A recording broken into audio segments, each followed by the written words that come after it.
Hello friends. तो हम देख रहे हैं जियोग्राफी में राजस्थान की जितनी भी नदियां हैं, क्योंकि इसके पहले मैंने आप लोगों को आहड़ की सभ्यता, गणेश्वर की सभ्यता, कालीबंगा की सभ्यता, मतलब हमारा सभ्यता यानी प्राचीन सभ्यताओं वाला चैप्टर कंप्लीट हो गया। फिर उसके बाद हमने देखा कि राजस्थान के लोक नृत्य कौन कौन से हैं, राजस्थान की कौन सी जनजातियां हैं, यहाँ तक हम कंप्लीट कर चुके हैं। चूँकि जो गणेश्वर सभ्यता, आहड़ की सभ्यता, कालीबंगा की सभ्यता, ये सारी सभ्यताएं हैं किसी न किसी नदी के किनारे जो है विकसित हुई हैं।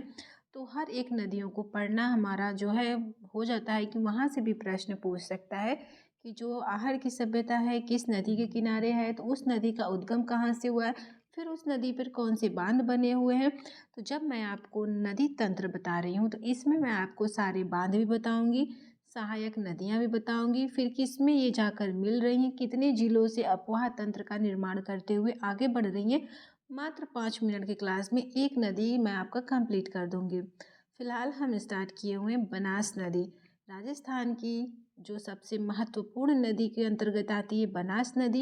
ये इसलिए महत्वपूर्ण हो जाती है क्योंकि इसका जो प्रवाह क्षेत्र है वो राजस्थान में सबसे ज़्यादा है। राजस्थान में इसका उद्गम हुआ है और यह राजस्थान में ही जाकर चंबल की सहायक बन जाती है। मतलब पूर्ण रूप से ये राजस्थान की नदी कहलाती है, इसलिए ये नदी इम्पॉर्टेंट है। इस नदी का उद्गम, बनास नदी का उद्गम खामनोर की पहाड़ी, राजसमंद जिला में एक खामनोर की पहाड़ी है, वहाँ से बनास नदी निकलती है।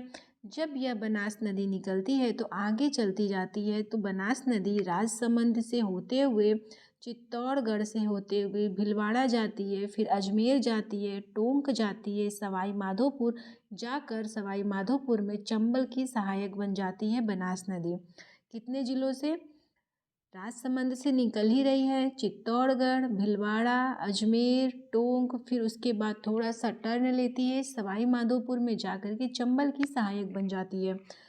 चंबल की सहायक बनने से पहले इस नदी में कई नदियां आकर मिलती हैं। तो दक्षिण की तरफ से, इधर से जब कोई नदी मिलती है तो इसको बोलते हैं दक्षिण की तरफ से। जब ऊपर की तरफ से कोई नदी आकर किसी नदी की सहायक बनती है तो बोलते हैं उत्तर की तरफ से सहायक नदी। तो दक्षिण की तरफ से बनास नदी की सहायक सबसे पहले सहायक नदी बनती है।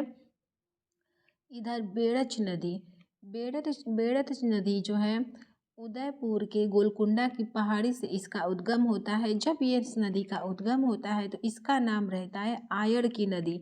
जब उदयपुर के गोलकुंडा के पहाड़ी से आयड़ नदी का उद्गम होता है तो उस समय आयड़ नदी रहती है। फिर यह आगे जाकर उदय सागर झील का निर्माण करती है और उदय सागर झील का निर्माण करने के बाद जब आगे बढ़ती है तो इसका नाम होता है बेड़च नदी।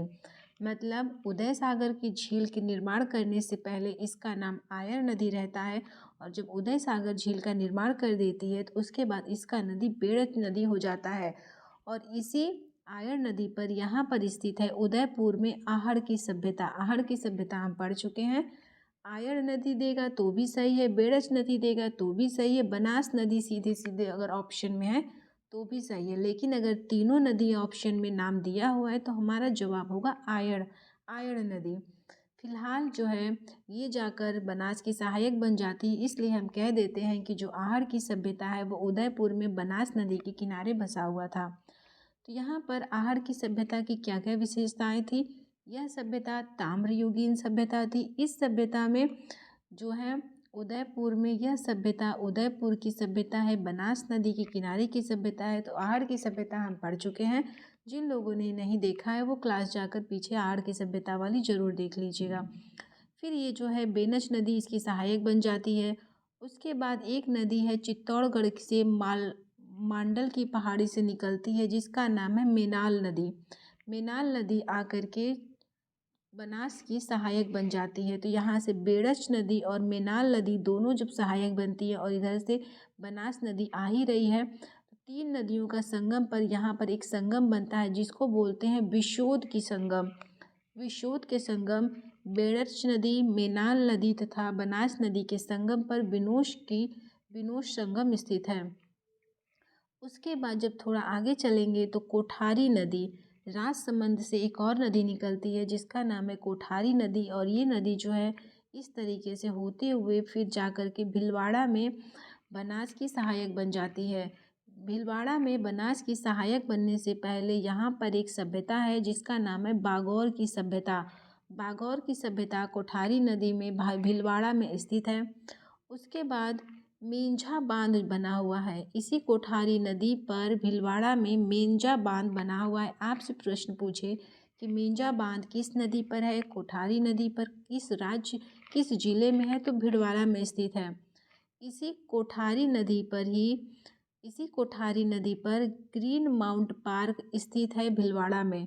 ग्रीन माउंट पार्क कोठारी नदी भीलवाड़ा में ही स्थित है, इसी कोठारी नदी पर, और इसी पर मेंझा बांध भी बना हुआ है।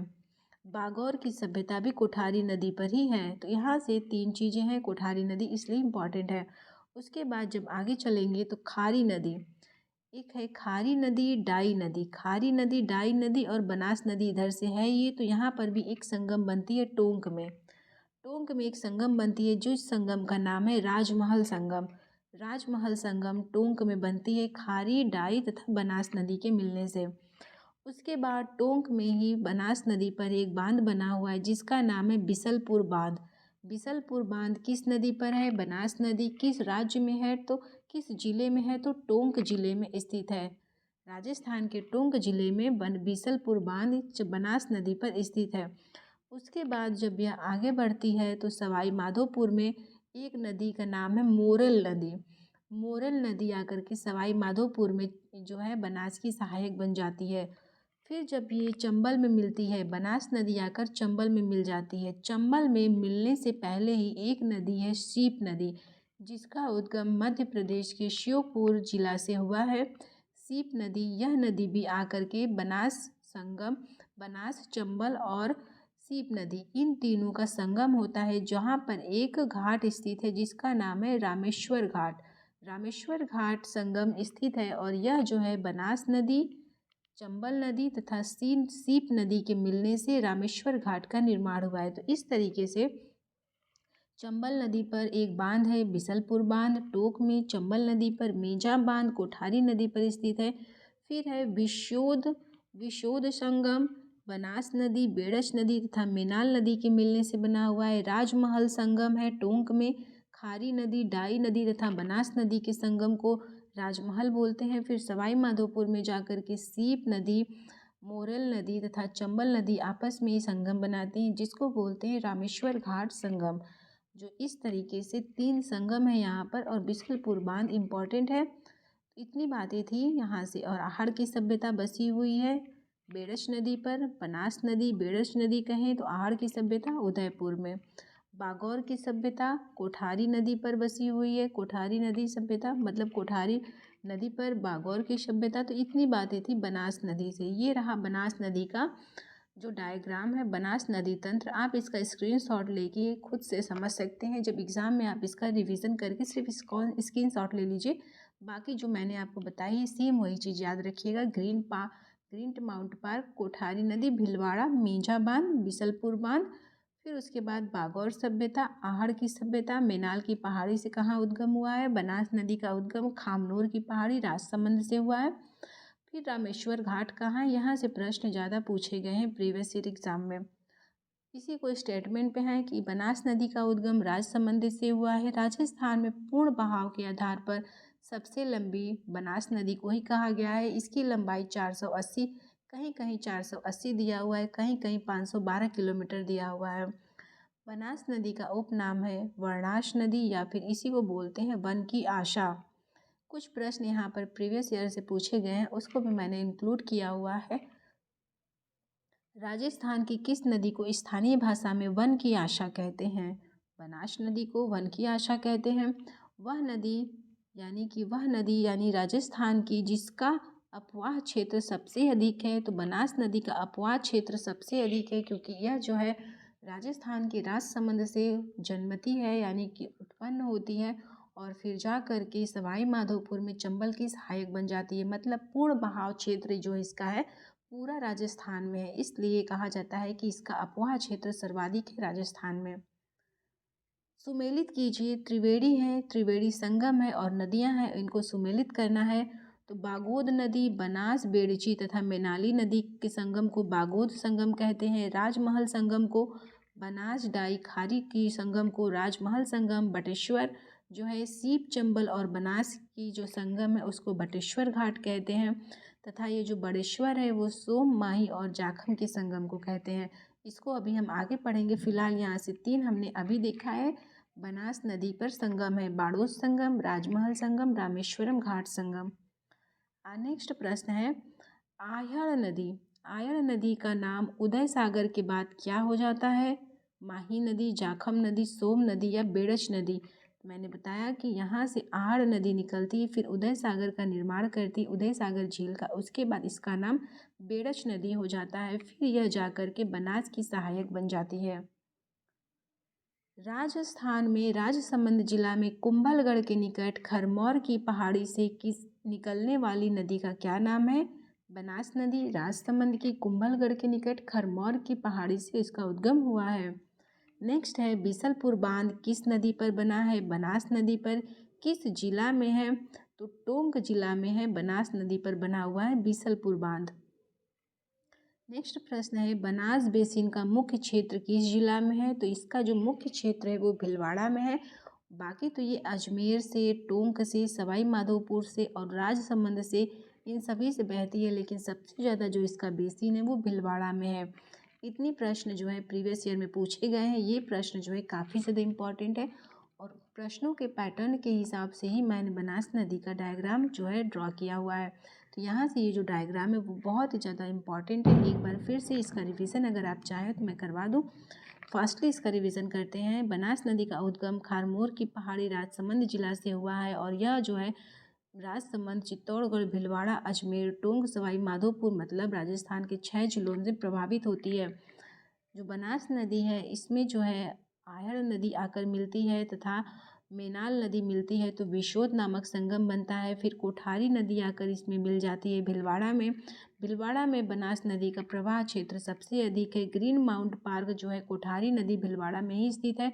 मेंजा बांध बना हुआ है इसी कोठारी नदी पर। बागोर की सभ्यता भी कोठारी नदी पर बसी हुई है। खारी नदी तथा डाई नदी के मिलने से बनास नदी तीनों के संगम को बोलते हैं राजमहल संगम और यह जो है टोंक में स्थित है। बीसलपुर बांध बना हुआ है बनास नदी पर ही टोंक में। सवाई माधोपुर में मोरल नदी बनास नदी आकर मिलती है और सीप नदी, इन सभी के संगम को बोलते हैं रामेश्वरम घाट संगम और सीप नदी का उद्गम हुआ है मध्य प्रदेश से। मैं आशा करती हूँ कि आपको मेरी क्लास अच्छी लगी होगी। इसी तरीके से अगर आप भी चाहें तो, क्योंकि टाइम कब है, आपको बहुत ही ज़्यादा वहाँ का नॉलेज रखने की कोई ज़रूरत नहीं, आपको सिर्फ एग्ज़ाम क्रैक करना है। तो एग्ज़ाम क्रैक करने के अकॉर्डिंग शॉर्ट नोट्स में फटाफट करके जो इम्पॉर्टेंट नदियाँ हैं, जो इम्पॉर्टेंट सभ्यताएँ हैं, जो इम्पॉर्टेंट जनजातियाँ हैं, वो सभी अगर हम कंप्लीट करेंगे तो राजस्थान का इतिहास जो बहुत बड़ा चैप्टर लग रहा है, मतलब बहुत बड़ा सिलेबस लग रहा है, वो काफ़ी ज़्यादा छोटा हो जाएगा और हम फटाफट करके अच्छे से रिवीजन कर सकते हैं। तो मिलते हैं कल की क्लास में। कल हम देखेंगे अच्छे से जो राजस्थान की एक एक नदी हैं, जैसे लूनी नदी को भी कवर करेंगे और उसके बाद फिर जो चंबल नदी है उसके भी बेसिन प्रवाह क्षेत्र को हम देखेंगे। आई होप आपको मेरी क्लास बहुत अच्छी लगी होगी। अगर आपको मेरी क्लास अच्छी लगे तो ज़रूर लाइक कीजिएगा। बस मैं यही कहूँगी कि मेरी क्लास आपको अच्छी लगती है तो आप लाइक कीजिए, जिससे मुझे मोटिवेशन मिलती रहे।